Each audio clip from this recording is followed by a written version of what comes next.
Pronto. Então, muito bom dia a todas. Eu que vou seguir o estudo com vocês hoje de manhã. Já vou compartilhar. Aliás, adoraria compartilhar, mas não consigo compartilhar. O meu computador não me deixa. Alguma de vocês consegue compartilhar o PDF? Porque ele não me deixa compartilhar, senão eu vou ter que só falar e conversar com Paula, vocês, mas seu não, microfone está vocês não estão apagado. vendo. O meu computador não está me deixando. É o capítulo 5.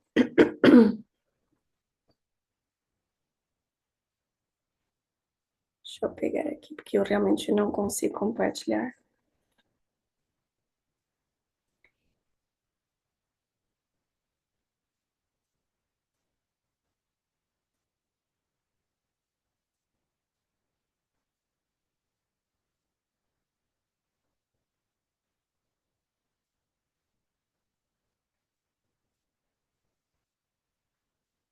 Eu não sei se a Ana ou a Keila consegue. Uma de vocês, se conseguir compartilhar, seria bem legal.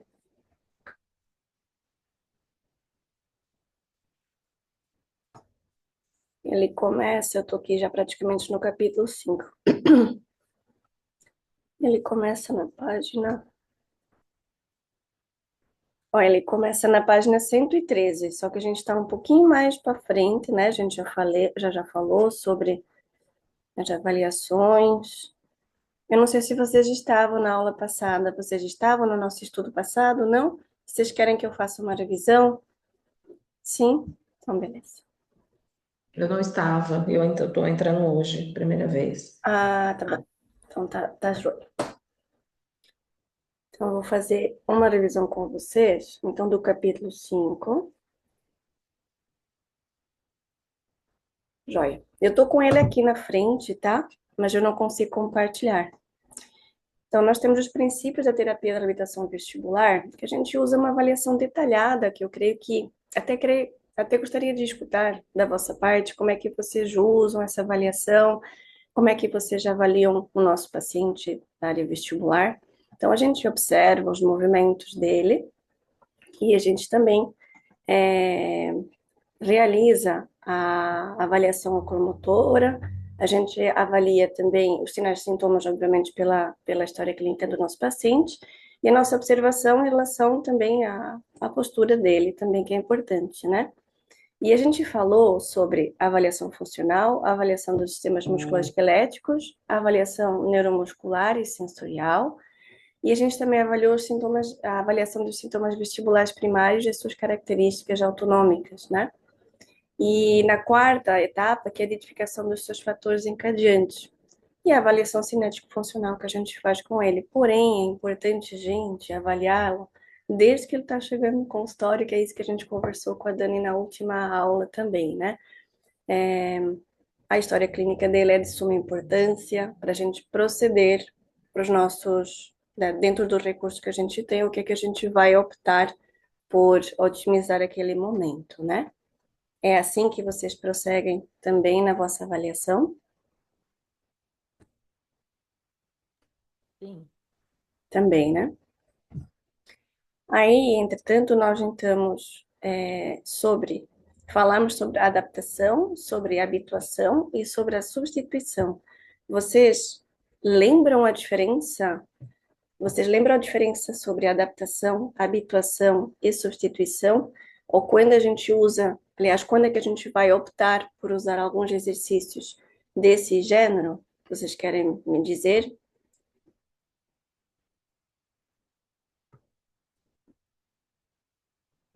Que é sempre uma dúvida. O que que é uma adaptação? O que que é uma substituição, né?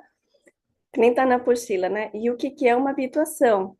Poxa vida, e agora, como é que eu vou optar? O meu paciente apresentou uma história clínica X e eu vou ter que traçar todo um planejamento terapêutico dele, baseado na avaliação dele.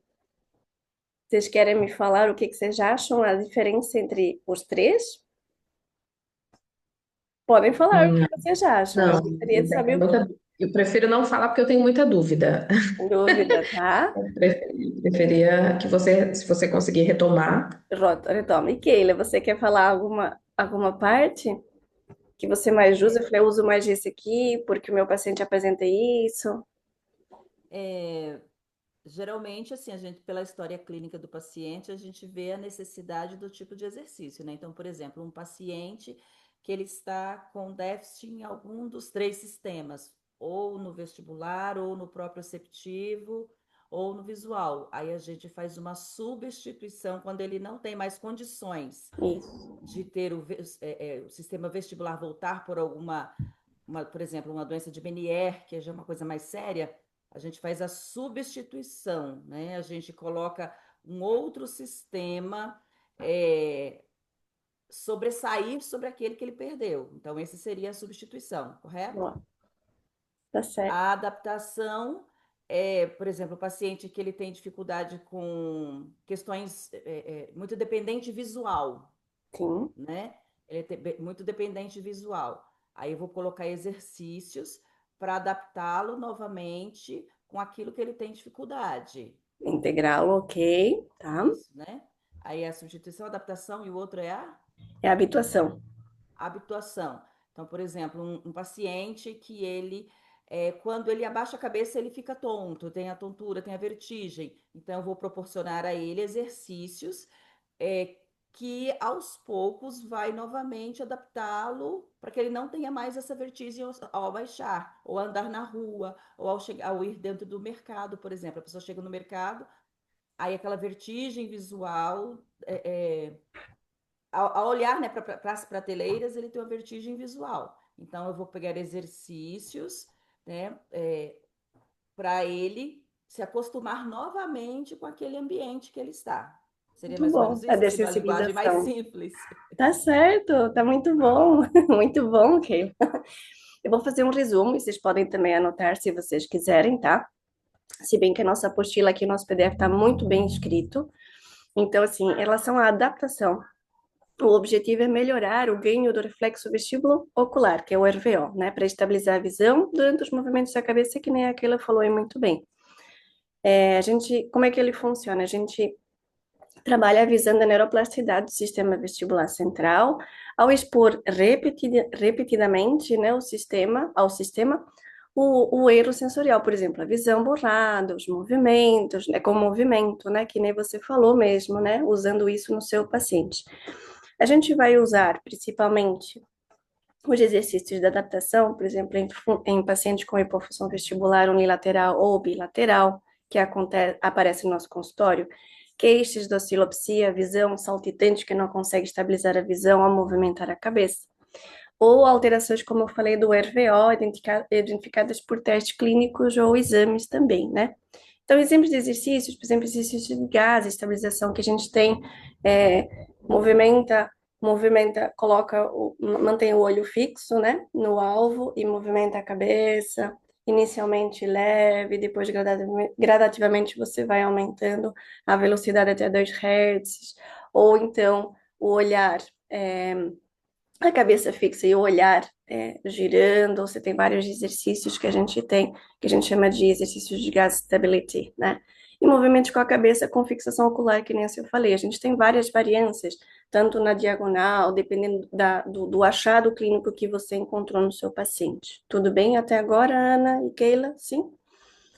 E o exercício de habituação foi exatamente o que a Keila falou, sim, com os nossos pacientes que aparecem, a gente precisa dessensibilizá-los. Então, o objetivo da habituação é reduzir a resposta exagerada do sistema vestibular. Eu preciso realmente habituar aquele paciente àquele ambiente novamente, né? Acho que você me falou até do paciente do corredor do shopping, não foi que você falou foi isso que você falou, não foi, Keila? Isso, aham. Então, a gente quer reduzir a resposta exagerada desse sistema vestibular e o estímulo que causa essa tontura, que nem você falou, náusea, desequilíbrio, que é essa história que eles contam para a gente quando aparece no consultório. E como é que funciona? Então, a gente apresenta repetidamente o estímulo, então a gente vai tentar dessensibilizar, então assim, a gente vai colocar o estímulo que a gente quer para dessensibilizar aquele que está hiperativo, vamos falar assim, né? Então, a gente apresenta repetidamente o estímulo que provoca os sintomas leves ou moderados que ele apresenta na nossa avaliação, até que a resposta do sistema nervoso diminua e chega a haver uma dessensibilização. Então, periférica e central, a comunicação entre os dois. Aí você consegue realmente levar a uma habituação, você começa a habituar o nosso paciente com o sistema, a gente equilibra, na verdade, as informações. Quando é que a gente usa? Principalmente o paciente com VPPB. O paciente VPPB, ele vem para a gente com uma queixa muito típica, né? Ele vem sempre com aquela história que a gente conhece, a maioria das vezes, né? Seja ela VPPB canal posterior, anterior ou lateral, eles têm uma história muito particular. Só que pós isso, às vezes eles falam, eu tenho a minha cabeça leve, eu sinto que a minha cabeça está que nem uma névoa, enfim, eles relatam isso na segunda avaliação, isso pela minha prática clínica também, não sei se da vossa vocês já apresentam, vocês têm essa mesma, esse mesmo achado dos nossos pacientes. Então, por exemplo, a gente pode e deve passar exercícios de habituação para o nosso paciente de VPPB residual, por exemplo, ou mal compensado. Eu já peguei paciente aqui no consultório que tinha uma VPPB de 20 anos. Eu já peguei pacientes que tinham VPPB de 15 anos e que nunca foram tratados. Então, eu, na minha prática clínica, depois da segunda sessão, para reavaliar o meu paciente baseado na minha experiência, né? Eu peguei o paciente, eu reavaliei o paciente, a manobra foi feita com sucesso, a maioria era canal posterior, que aparece aqui para mim no consultório, e eu passei o Brandarov, por exemplo. Aqui é um exercício de habituação que a gente dá para dessensibilização. Eu já dei bastante o Brandarov, eu sou muito adepta, tá?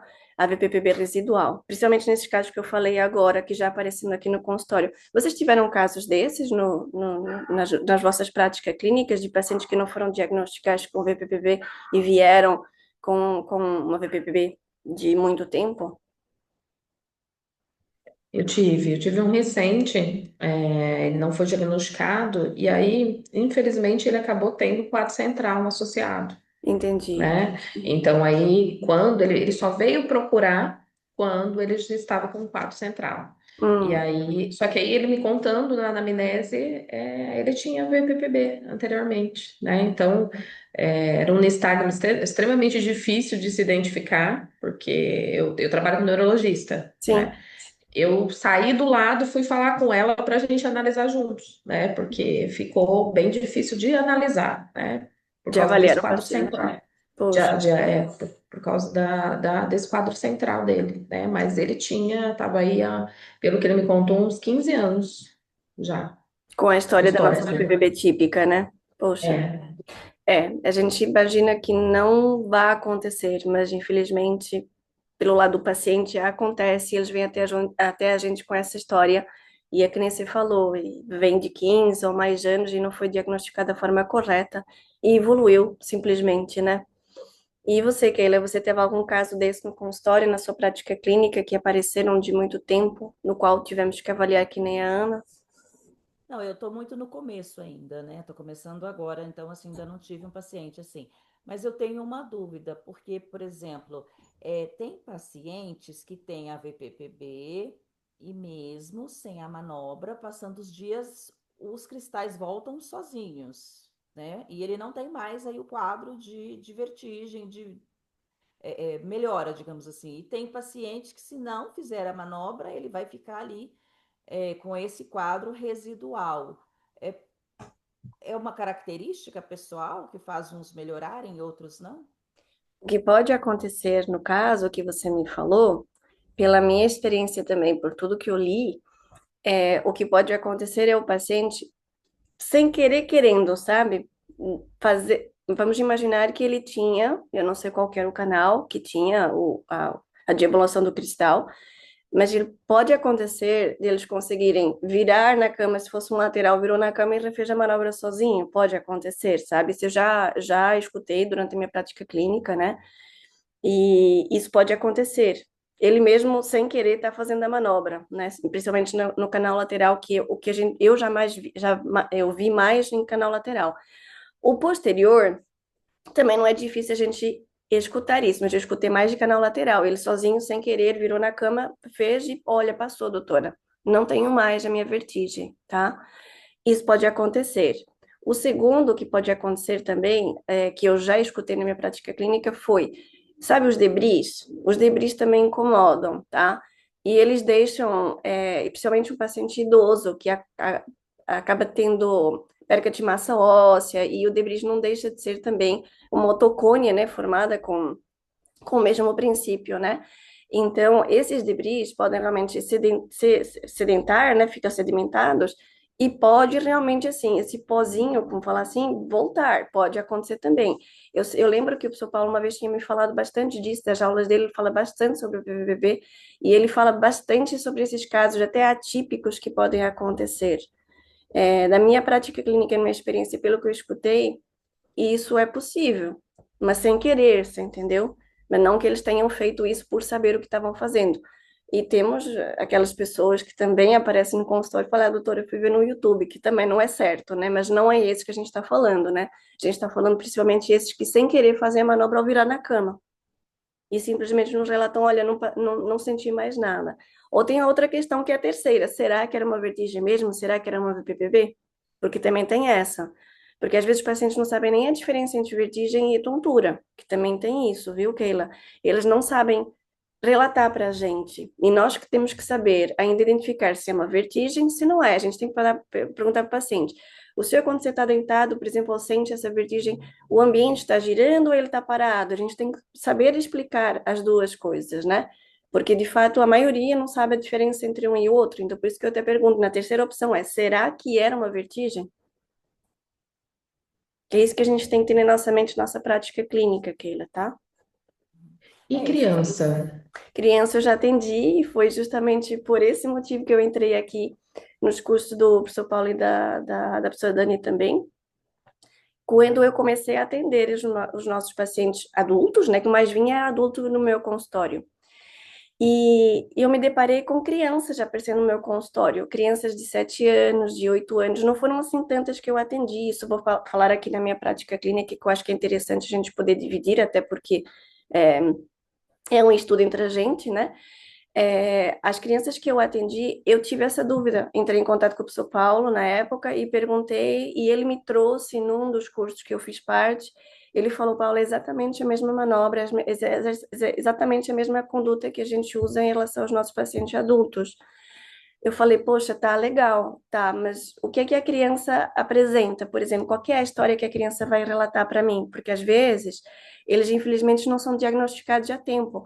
Se não me falha a memória, eles demoram cerca de 197 dias ou cento e tantos dias sendo avaliados de fato por um pediatra. Que isso foi até uma questão levantada na nossa aula passada com a Dani, estava aqui, que foi o que me levou a fazer o curso com eles para saber mais com criança. E aí eu investiguei, e demora muito tempo, porque o pediatra não, não, não, não, não consegue ou não tem essa experiência, não sei o que seria, né? Que diagnosticasse que a criança teria uma VPPB, porque isso pode acontecer também, tá? Tanto em adulto quanto criança. E as crianças que eu atendi, que foram poucas, por isso que eu entrei no curso, elas referiam enxaqueca, dor de cabeça, tá? Eu tenho dor de cabeça, mamãe, tenho dor de cabeça, papá. E aí, tipo, ficava assim por aquela, sabe? Ah, tem dor de cabeça, amanhã passa, que nem nós imaginamos que, ah, tem uma dor de cabeça, amanhã vai passar. Porém, pelo que eu entendi, era recorrente a dor de cabeça. Então, eles vão levar aquela criança em outros profissionais da área da saúde, né? E por isso essa demora toda para chegar no nosso consultório e, de fato sabermos que é uma VPPB. Então, as crianças que eu atendi, as poucas que eu atendi, a maioria era de canal lateral posterior e resolução rápida, as mesmas manobras que a gente conhece no adulto, tudo que vocês conhecem para canal posterior, lateral e anterior, a mesma história, não muda nada, a nossa avaliação, a nossa conduta é exatamente a mesma, tá? Eu gosto, na minha prática clínica, fazer o que com as crianças no final, porque, assim, é judiar, entre aspas, da criança, né? Vocês concordam? Colocar lá na maca, falei, olha, a tia vai fazer isso, não vai doer, né? Olha, imagina um cristalzinho, eu conto uma história, né? Enfim, essa é a minha prática clínica, a sensibilidade com as nossas crianças, né? Até porque eu sou mãe e eu sei como é difícil. Oi, Luiz, você tá aqui, não tinha te visto. Bom dia para você. Então, o que é que eu faço? Eu pego a criança, faço a manobra, tenho que manobrar, seja para um lado, seja para o outro, enfim, de acordo com o caso que ela me trouxe, e no final eu dou um certificado, então ela fica toda feliz. É, E eu falo para ela que ela tem que voltar aqui de novo, e que a segunda vez a gente não vai fazer nada demais, só vou conferir se está tudo certo, que também não dói, e que aquela dor de cabeça que ela está sentindo vai passar, e elas ficam felizes. Então a gente tem que ter um olhar mais refinado com eles. é, é algo mais sensível, né? Mas a prática clínica é exatamente a mesma, tá? Porque, de fato, eu usei isso com o professor Paulo que me falou e me deu aquela aula, realmente eu fiquei mais até segura do que eu estava fazendo, né? Mas eu pensei que fosse diferente, mas não é. Existem artigos que falam sobre VPP em criança também. Mas o grande X da questão é a demora do diagnóstico correto, sabe, assertivo. E a demora deles virem até ou a gente, né, ou que nem é a Ana, né, que trabalha com um neurologista do lado, né, ou um neurologista, ou um pediatra, enfim, que tem alguém que consiga diagnosticar de fato o que o paciente tem, tá? Isso na minha prática clínica. E as queixas, então, principais que vêm com criança que você atendeu foram dor de cabeça, É, as principalmente. crianças E relatam uma dor de delas cabeça. falaram que estava rodando. Não, elas não falam que estava rodando, falam que tem dor de cabeça e Não elas ficam sabe, mais né? quietas. É, ficam mais quietinhas no canto, não brincam tanto. É isso que eu mais vi. Elas Eu falam assim cheguei. pra mim, tia, eu tenho dor de cabeça, e a mãe e o pai relatam que elas ficam menos, como é que fala? Elas interagem menos com os irmãos e com as crianças na escola, ficam mais quietinhas no canto. Isso foi o que eu soube de relatos aqui, pela minha prática, porque a gente tem que escrever a nossa história clínica aqui, né? As histórias são sempre quase as mesmas. A criança fica mais reclusa, ela apresenta dor de cabeça e é recorrente. A dor de cabeça, pelas minhas histórias, elas são constantes, né? Aí depois a mãe decide ir para um profissional, né? Normalmente é um pediatra. Dificilmente que eu tenha escutado vai no neurologista, mas a maioria vai no pediatra, né? Que eu conheço até porque são crianças, né? Isso eu tô falando na minha história, na minha experiência. Mas eles relatam isso, dor de cabeça e ficam mais quietos porque eles não brincam tanto. Eu não, até questionei para poder falar, para discutir isso com os neurologistas, né? Que eu Sim, trabalho, né? sim, Porque não é comum vir deles, realmente. Mas eu trabalho com neuropediatra, né? sim, Então é uma coisa extremamente relevante para quando chega para mim é do otorrino, não sim, são nem dos neuros, é do otorrino. Já atendi alguns também. sim. É, temos mais esse profissional, exatamente, que eu até nem falei. Exato, existem vários profissionais. Por exemplo, vamos imaginar um fonoaudiólogo que atende bastante criança, não tem a área da fonoaudiologia que atende criança, né? E podemos também, eles podem ir até, não é verdade? Podem ir até ao fonoaudiólogo, não é verdade? É, até mais, creio eu, que o próprio fisioterapeuta, por exemplo, né? Mas isso é interessante o que você está falando, porque essa conversa interdisciplinar ela é importante, a gente conversar com o neuropediatra, que é uma subespecialidade, que é legal ele também saber, ou ele ou ela saber, para que a gente possa se conversar e trocar tal das figurinhas. Olha, eu tenho um paciente assim, eu entrei aqui num estudo de caso assim, e foi conversado sobre isso com a prática clínica, por exemplo, que a Paula trouxe, baseado na experiência dela, apareceu isso e isso, as crianças relatavam isso é legal, tá? Porque isso gera mais experiência das experiências dos outros para a gente, tá? E isso você pode conversar assim, tá? As crianças relatavam isso para mim. Aí no final, se era menino, levava aquele certificado de menino, se era menino, leva o certificado de menino. Isso gera uma motivação incrível neles, porque eles falam: nossa, eu vou guardar um certificado que eu fiz um tratamento. Para eles é incrível. Então eu sempre adoto isso porque eu tenho esse olhar muito mãe, né? Esse olhar muito de integrá-los aqui. Aliás, por isso que o meu instituto chama Amparar, porque eu amparo todo mundo. Então, a criança, eu abraço, eu dou um livrinho, eu dou alguma coisa para eu conseguir fazer o que eu quero. E no final, todo mundo fica feliz, tá? Todos saem muito bem. E se vocês vão me perguntar assim, teve recorrência dessas crianças voltarem no consultório? Quem eu atendi não voltou. E não precisei fazer mais nada, tá? As mães ficam com bastante dúvidas e medos em relação. Eu lembro de uma que ficou bastante receosa, me mandou mensagem, eu falei: você fica à vontade, me manda mensagem. E ela falou assim: será que eu dou Dramin para minha filha porque ela apresentou uma enxaqueca após a manobra? Eu falei: é normal que ela tenha, porque você concorda que eu fiz uma manobra. Tente não dar. Falei para ela: tente ver se a criança passa sem, né? Mas se você ficou com tanto receio, quem sou eu para dizer o quê, né? Falei, tente não dar, né? Eu sei que essa pacientinha passou muito bem e eu falei para ela, vai passar no terceiro e quarto dia após a manobra, que a gente tem um período de 5 dias de inflamação, de desinflamação do labirinto, ele mesmo acaba se desinflamando, né? E por conta do trajeto da manobra, né? Porque você imagina, eu vou voltar a colocar o cristalzinho no seu lugar. Todo aquele trajeto lá, eu preciso meio que fazê-lo passar. Nessa passagem, todo aquele trajeto fica inflamado, mas é um inflamado orgânico natural, né? E eu falei para ela, isso vai passar no quarto, quinto dia, ela já não vai sentir aparentemente mais nada pela minha prática clínica. E foi dito e feito. A mãe falou, olha, te agradeço, não dei nada para minha filha, e sucesso completo.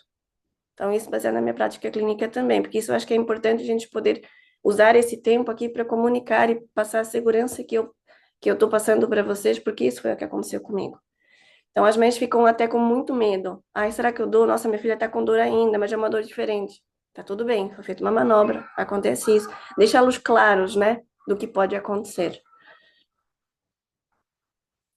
Então, Ana, você pode conversar com a sua equipe aí, e isso é Sim, importante vocês vou conversarem, né, traçarem um definir, né, estudo.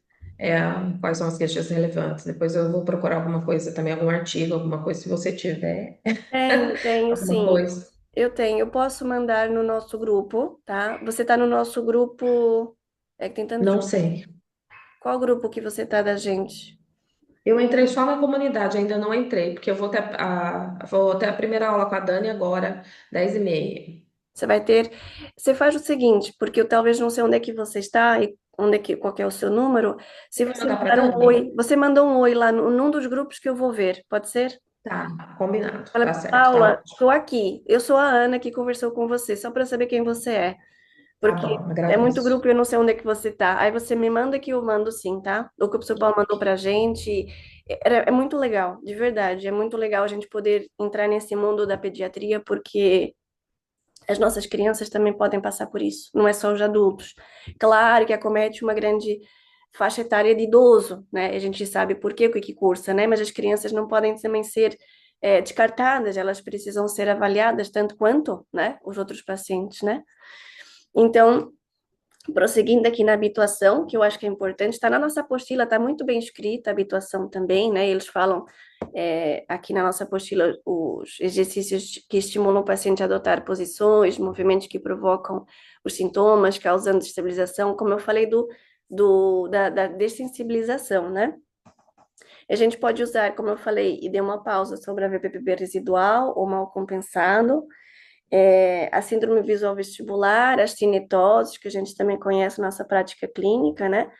E as tonturas induzidas por movimentos ou mudanças de posição, que é o que a gente acabou de falar agora, que sem querer já aconteceu, alguns pacientes, durante o virar na cama, pode acontecer de reposicionar o cristal, tá? Foi Keila que falou, não foi? É.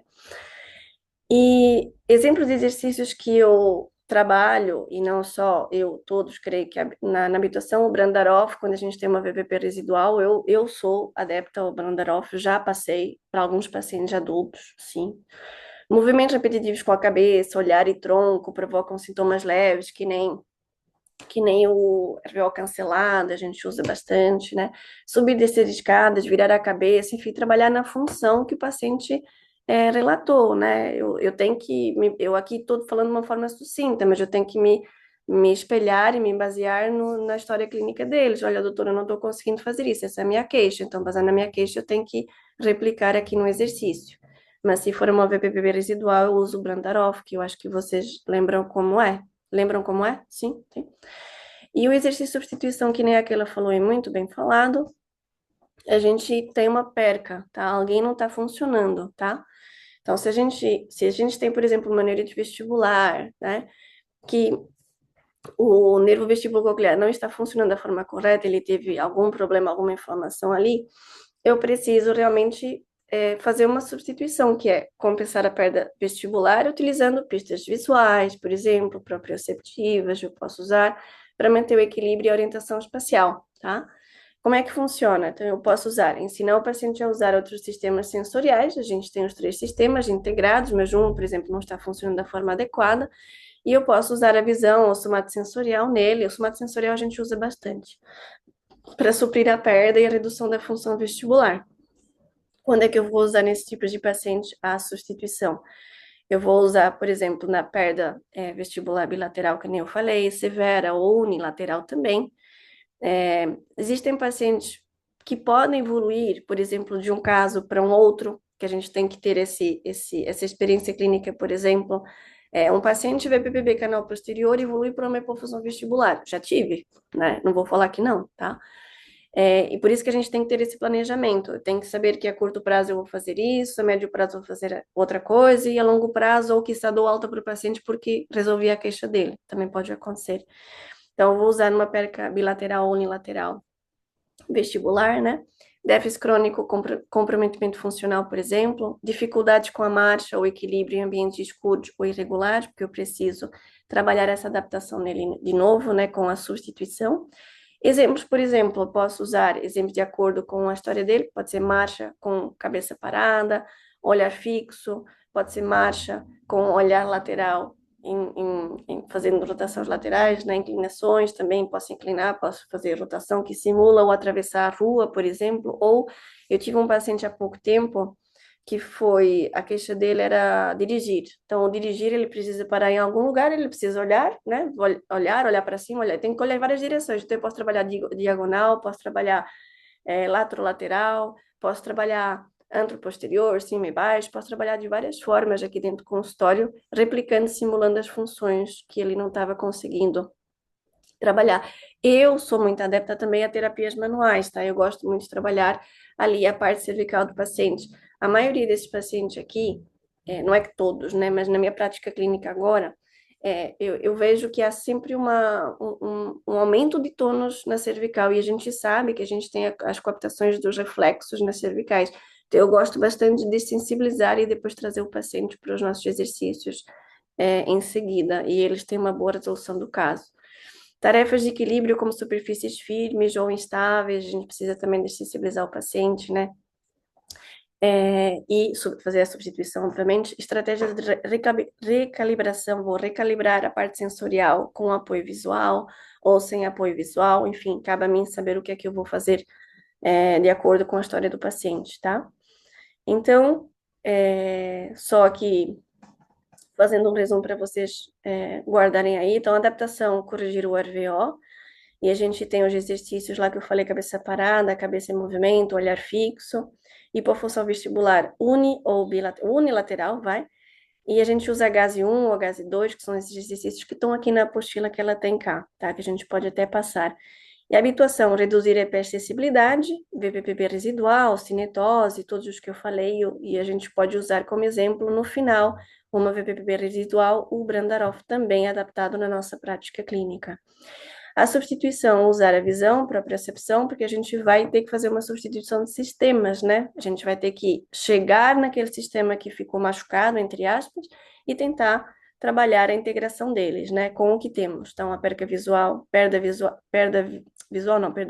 vestibular bilateral e marcha com feedback visual, por exemplo, seria um resumo daqui dos três, né, dos três tipos de exercícios que a gente pode adotar no nosso paciente: substituição, habituação e adaptação. E na nossa apostila, eu vou passar mais para frente, porque a gente ficou justamente aqui. A gente. Peraí. Ok, adaptação. Tá. Ficou claro para vocês a diferença entre um e o outro? Sim? Ficou, Paula, obrigada. Sim? Agora eu queria saber outra coisa de vocês.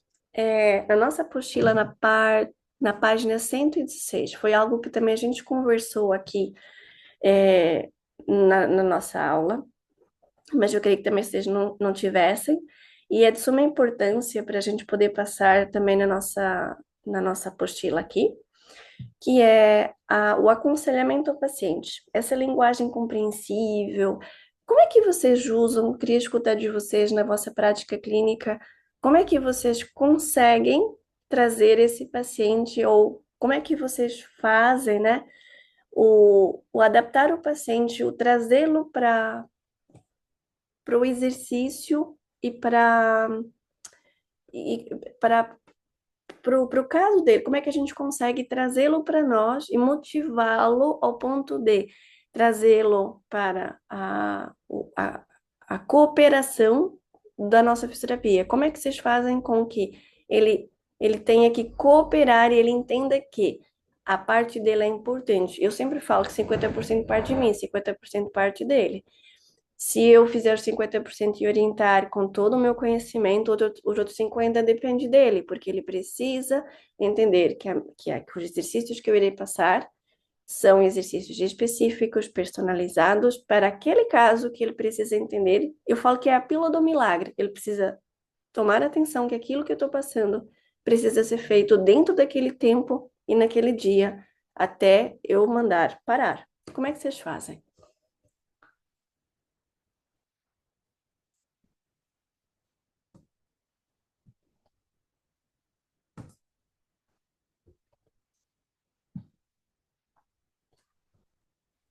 Geralmente eu explico. Então, à medida que eu vou dando os exercícios, eu vou explicando o porquê, né? Normalmente, pelo menos na primeira sessão, nas primeiras sessões, eu peço para que venha alguém junto, né?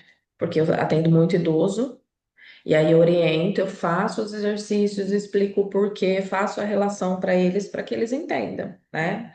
E assim, dou sempre muita ênfase no fato de possibilidade de queda, né? Como o meu maior público são idosos, eu oriento tanto familiar quanto ele, né?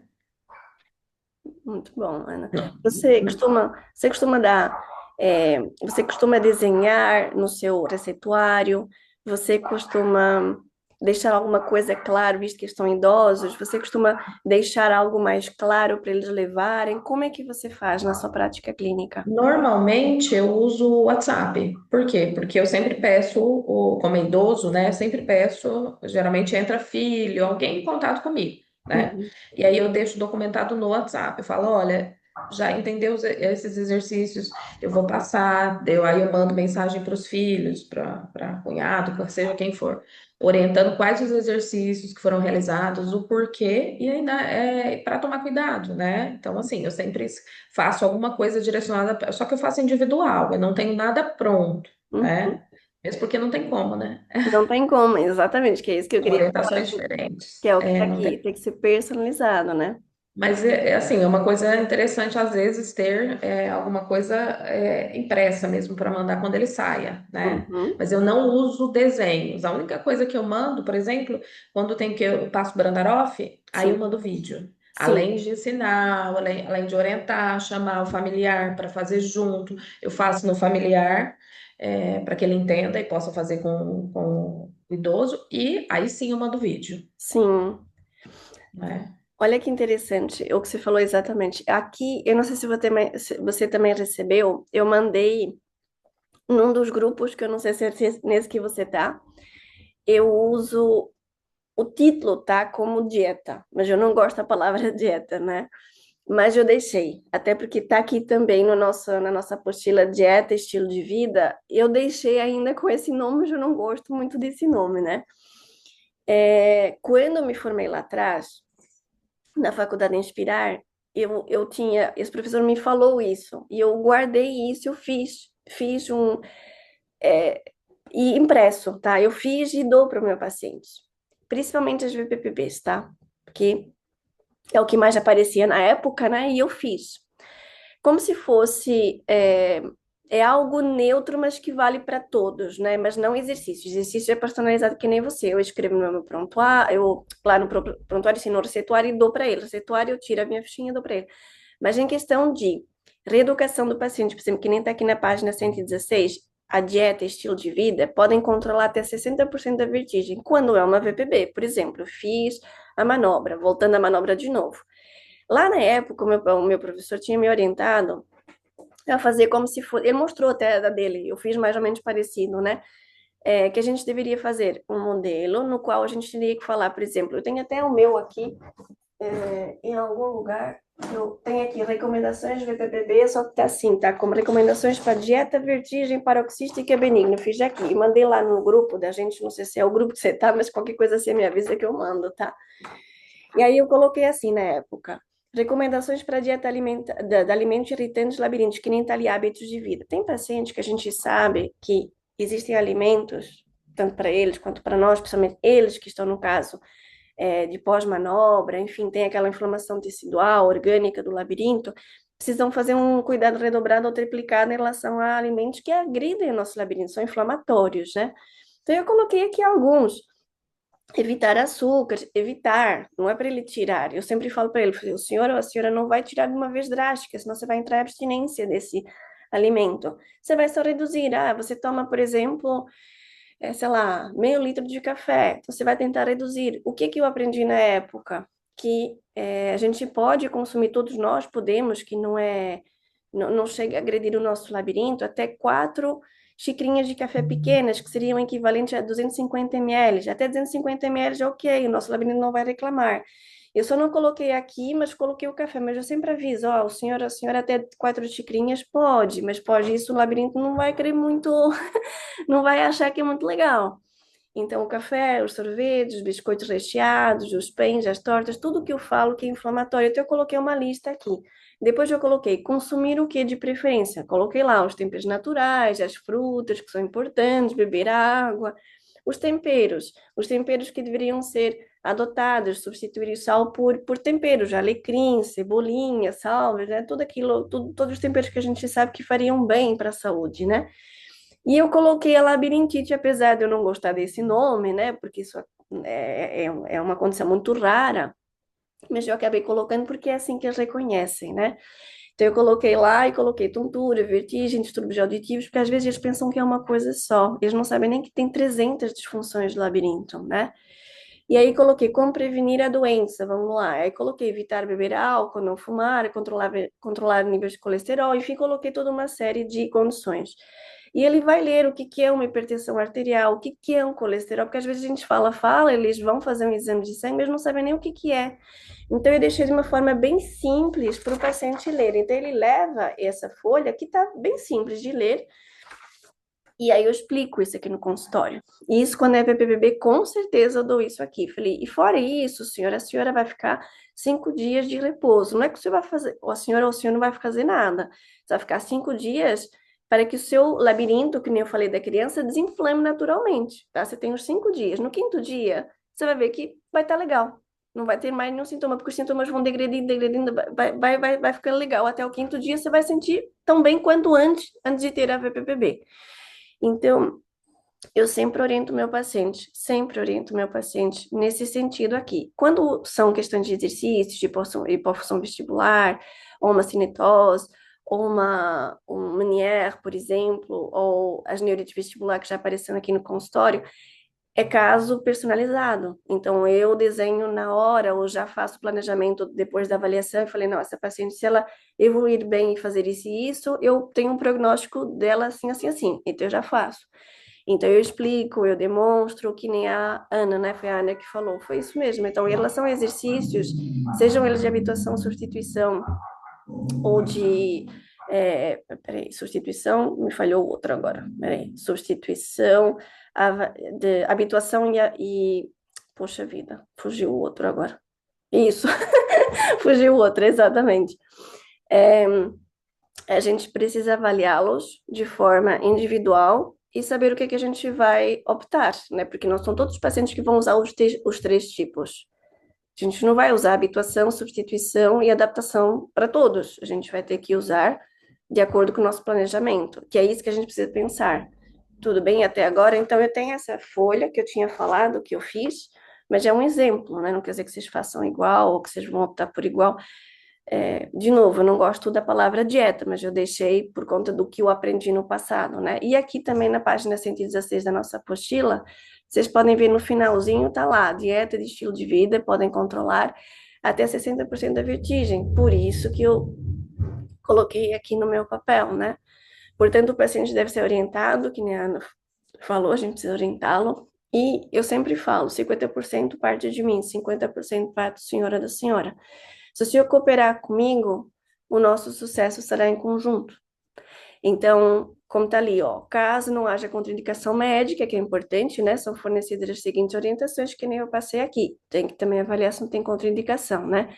Manter a ingesta hídrica adequada, que é importante, porque o paciente idoso, o que é que ele faz, Ana? O que é que ele faz, Keila? O que é que ele faz, Luiz? Ele não toma água, não é? A gente fala, o senhor toma água? Não, não tomo. Aí eu sempre dou um exemplo. Falei, olha, não enche uma garrafa dessa grande, porque isso aqui é muito impactante. A gente olha para isso e fala assim, eu não vou tomar isso aqui, mas nunca vou tomar. Então, vá tomando de golinho em golinho, copinho em copinho. Você vai fazendo as suas atividades e daqui a pouco você vai tomar os 8 copinhos sem qualquer esforço. E tomou praticamente 8 copinhos, já acho que equivale a 8,5 litros. Poxa, já é bastante para quem não toma nem um copo. Então, de copinho em copinho também é uma dessensibilização do paciente, porque ele olha para aquela garrafa e fala assim, eu não vou tomar essa coisa. Não é verdade? Não é isso que vocês têm de experiência também? Ah, eu não tomo, doutora. Eu não tomo água. E a água não é só a água, também é dividido, por exemplo, que nem eu tenho aqui na recomendação, em chás, sem açúcar de preferência, sem nada. Tem que ser chá, chá, chá sem nada, sem açúcar, sem mel, sem nada. E também o que compartilha muito, que participa muito para a hidratação também, que a gente sabe, são os legumes verdes. Às vezes eles não comem, tem os que comem, então a gente também tem que avaliar isso aí também, né? Aí depois tem aqui, evitar alimentos gordurosos, que é sempre complicado, né? Diminuir a alimentação ao longo do dia, evitar o açúcar em geral, que nem eu falo, você vai tomar chá, vai tomar alguma coisa, diminuir o açúcar, que nem já estava aqui previamente escrito. E além de alguns corantes e conservantes, os corantes e conservantes não são legais também. É, porque, ó, a base do aspartame, seus principais eventos adversos podem gerar cefaleias, tonturas e os zumbidos. Então, existem muitos conservantes que, infelizmente, não são bons. Se fossem bons, todo mundo tomava, não é mesmo? Tá? Que nem tá na página 116 que vocês conseguem ver aqui da nossa apostila, tá? Como eu havia falado, evitar ou reduzir, né, ou evitar o abuso de bebidas alcoólicas, cafeína. Cafeína são até 250 ml, tá? Dá 4 copinhos pequenininhos, sabe esses copinhos que a gente tem no consultório, pequenininhos, brancos? Seriam 4 copinhos daqueles. Ou aquelas xicrinhas pequenininhas de café, 4. Ah, se eu tomar esses 4, então tá bom, mais que 4 não, tá? Pra gente ter uma base. Ó, Paula, voltando ao açúcar e aos adoçantes, é só os edulcorantes? Só aspartames, sucralose, É o que essa, tá. essa, ou, por exemplo, adoçantes naturais, tirando sucralose também, você contraindica? Eu não sei te dizer, eu sei que está aqui na apostila, mas eu falo dos açúcares em gerais. Os naturais, eu Tá. até não tenho nada contra, eu também sou naturopata, então fiz naturopatia e tal, enfim, até mais para saber um pouco mais o que, que as plantas poderiam nos beneficiar. Pessoalmente, naturalmente, se não for em abuso, nada em excesso, creio que não vai fazer um mal, né? Isso pela minha experiência. Mas pelo que está aqui na nossa apostila, na 116, se vocês conseguem abrir, eu não consigo compartilhar, gente, me desculpem, realmente. Mas está aqui na 116, está aqui embaixo, ó, evitar é, alimentos gordurosos ao longo do dia, evitar o açúcar em geral, que está aqui escrito, além de alguns corantes adoçantes alternativos, que eu não sei quais se encaixariam aqui, Ana, não sei te dizer, tá?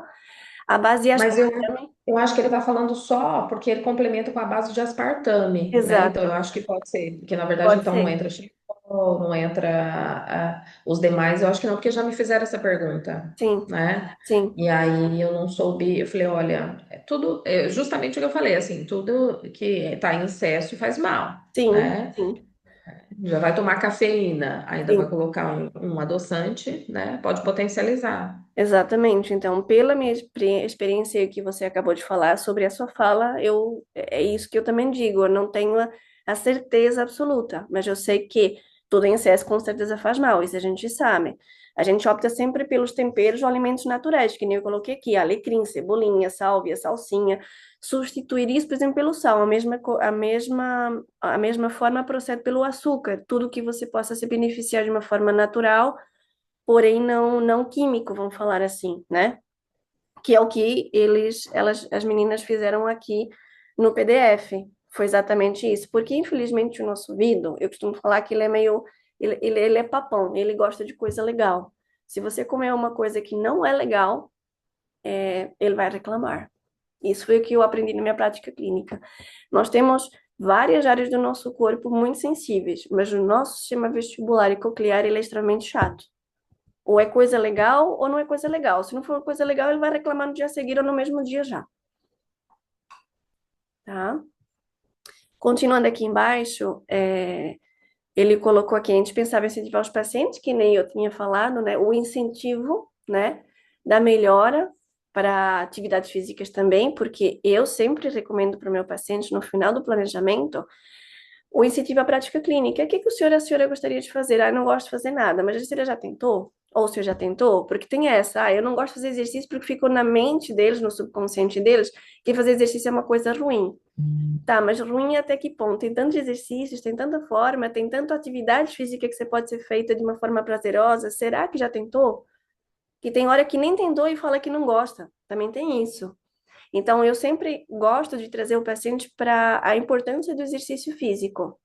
Olha, vamos tentar fazer nem que seja uma caminhada, ou a senhora já tentou fazer, ou o senhor já tentou fazer algum exercício adaptado com a sua idade, que possa fazer isso, ou entrar numa água, ou, enfim, alguma coisa. Sempre dou sugestões. Porque quando a gente abre o leque de sugestões, porque às vezes eles só vêm caminhada, eles só vêm academia e só vêm hidroginástica, não tem mais nada, só tem essas três, não é isso?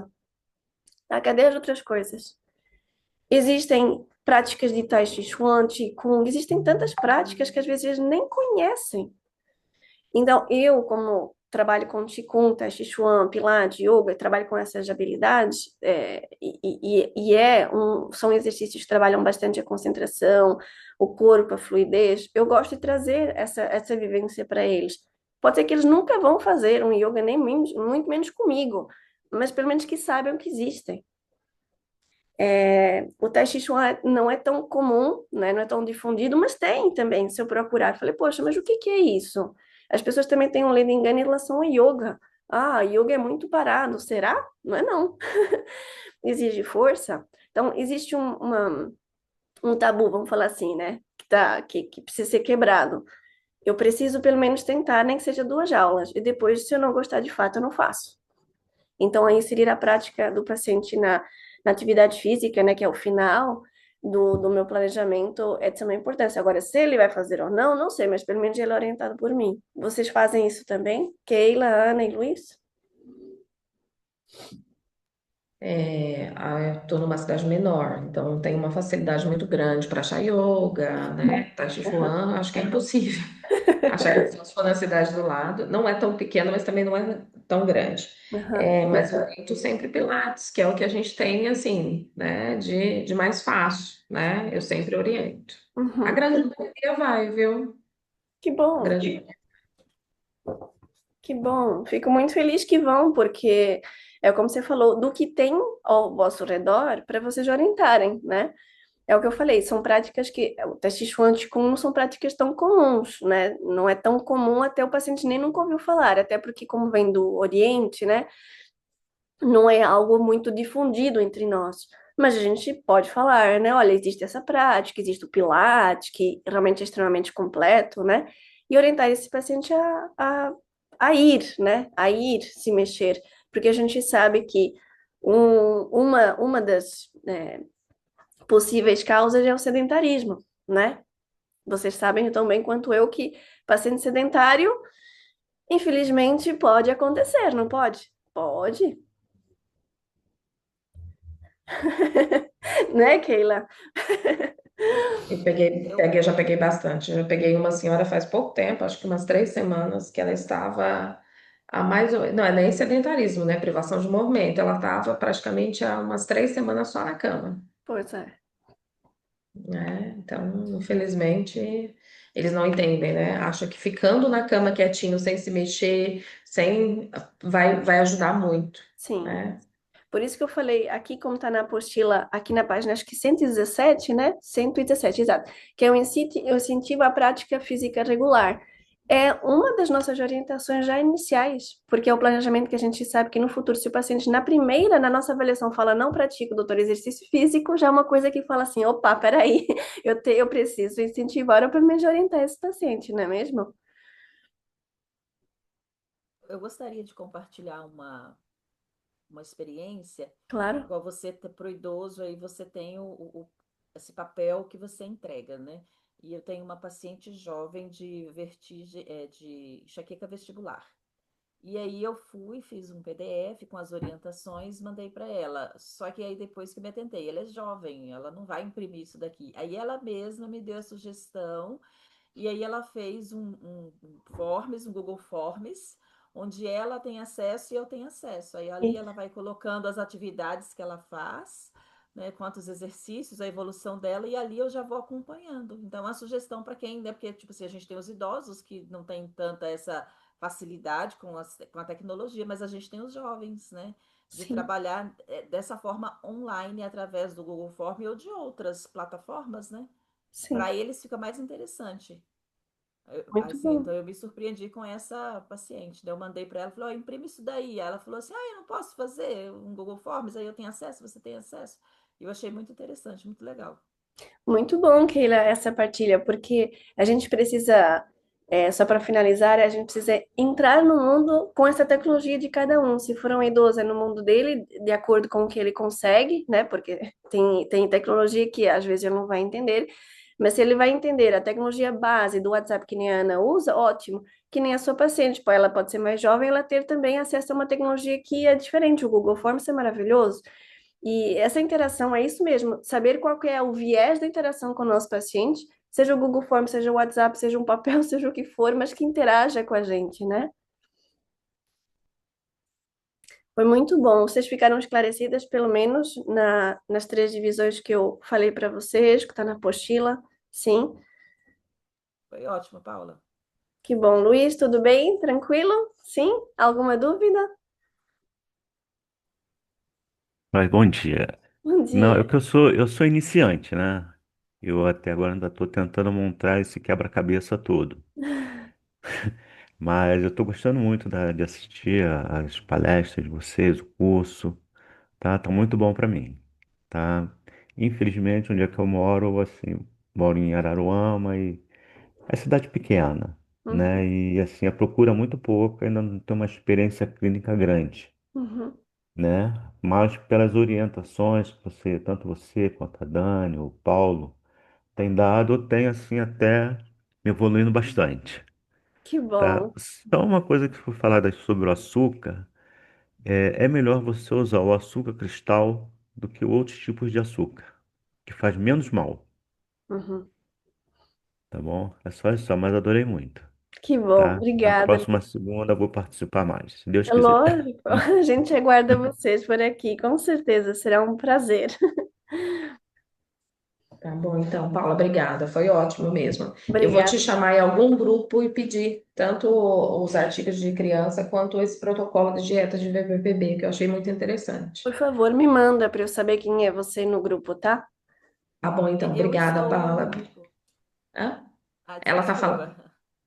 Eu estou num grupo que você já mandou ali algumas coisas. Sim, Então, aí eu vou querer também esses artigos de para trabalhar com criança. Me chamou a sim. atenção. Eu vou mandar até os artigos, tá, Ana e Keila? Eu vou mandar lá, tá? Tá bom, Luiz? Também vou mandar os artigos sobre a PPPB de criança, que o professor Paulo, eu participei da aula dele, e foi ele que me passou esses artigos, eu li, foi muito bom. E eu vou passar para vocês poderem ler também sobre, porque é sempre a dúvida da gente, PPP em criança, como é que eu trato? Mas é igual ao adulto, tá? Obrigada por hoje, foi um prazer estar com vocês aqui, tá? Obrigada, beijo. Tchau.